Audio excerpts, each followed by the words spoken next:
de her to ledninger. Den røde er plus, og den sorte er minus.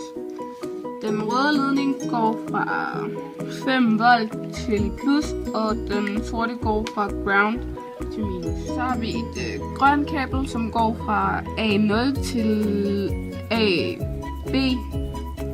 Og så har vi så et gult kabel, som går fra plus til 6A.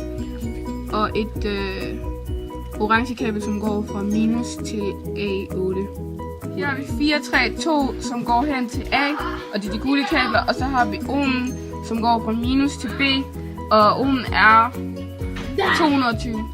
Det her det er LED-pærer, som lyser, hvis den her sensor herover begynder at få varme. Den er sat til, at hvis den får 25 graders varme, så vil de her pærer lyse automatisk.